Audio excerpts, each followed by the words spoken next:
All right, here we go. Whoa.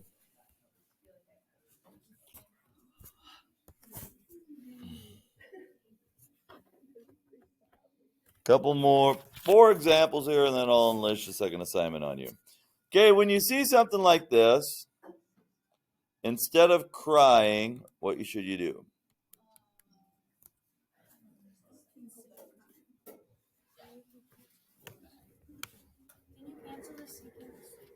You can't cancel a sequence because we have addition on the top. Nice try, but no, can't do that. You do something with the sequence, though. Changing things into sines and cosines. That's right. So what do we do with cotangent? Well, so what is cotangent? Cosine of x over sine of x. What's secant of x? 1 over cosine of x. These will become second nature to you after we do enough of these. And secant is 1 over cosine of x. Okay, how are we doing so far? Okay. Can I cancel anything in my numerator? I can cancel a sine with a sine and a cosine with a cosine. I'm left with 1. So in my numerator, I have 1 plus 1, which is 2 over 1 over cosine of x.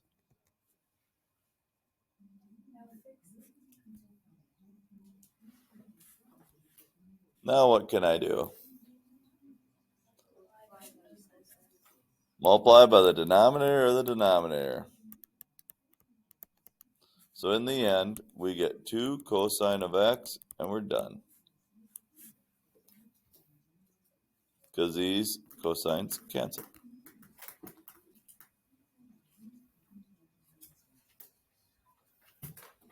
Okay? So that took a complicated fraction and made it much more simpler. Okay, so you'll have a couple of those, and then you'll have a couple of these. What if I told you to write sine squared of x in terms of cosine squared of x? This is an easy problem. We know that sine squared of x plus cosine squared of x equals 1, right? So how do we write sine squared in terms of cosine squared?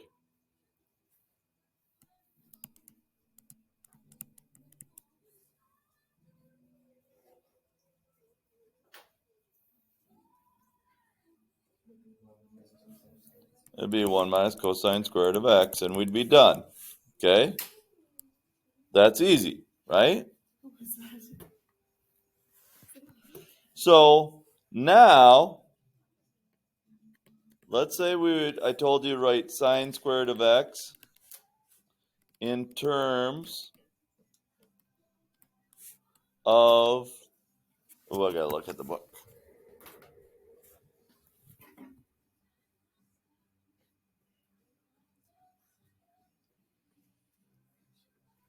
What if I told you to write sine squared of x in terms of cotangent squared of x? That would kind of suck, right? Now, is there a Pythagorean identity that involves both sine and cotangent? Nope. Is there a Pythagorean identity that involves cotangent and something that deals with sine? Yes. So what I need to do is change my sine into 1, or I need to use the Pythagorean identity that deals with that.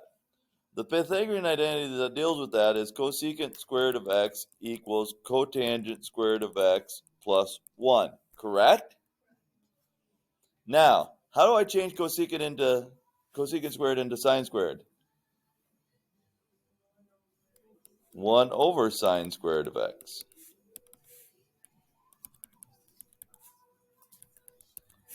Now, it's not in terms of sine squared, is it, right now? It's 1 over sine squared. So what I have to do is take the reciprocal of both sides. So sine squared of x equals 1 over cotangent squared of x plus 1.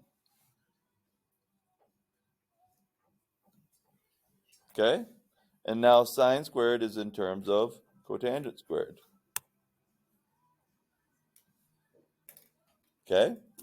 We can do that, right? Okay? Now, this is where it gets more difficult.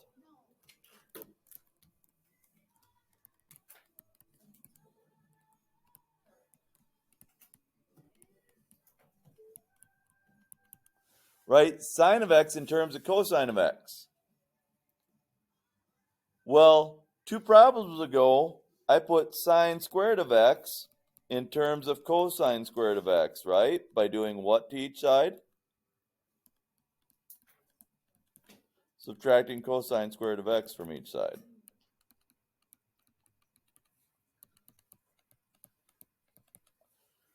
Now I want sine of x. What did I just do? Took the square root. So sine of x is equal to positive or negative the square root of 1 minus cosine squared of x, and that's where you leave it.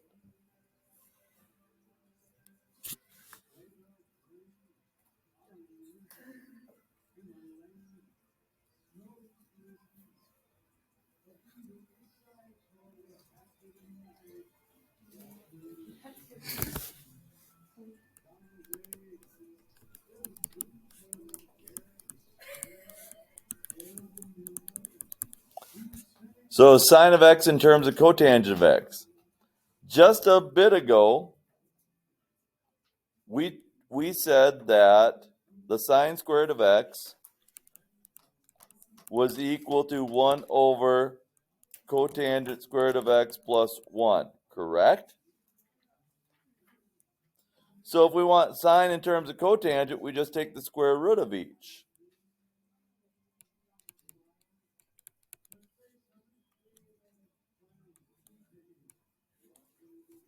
What's the square root of 1?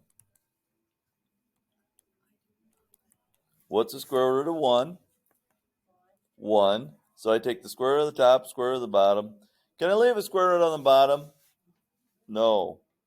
So I multiply the top and bottom by the square root of cotangent squared of x plus 1.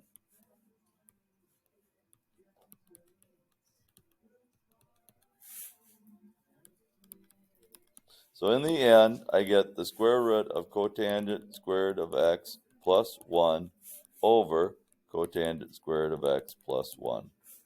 That's going to be my final answer, Regis. Okay? So, continuing on page 165.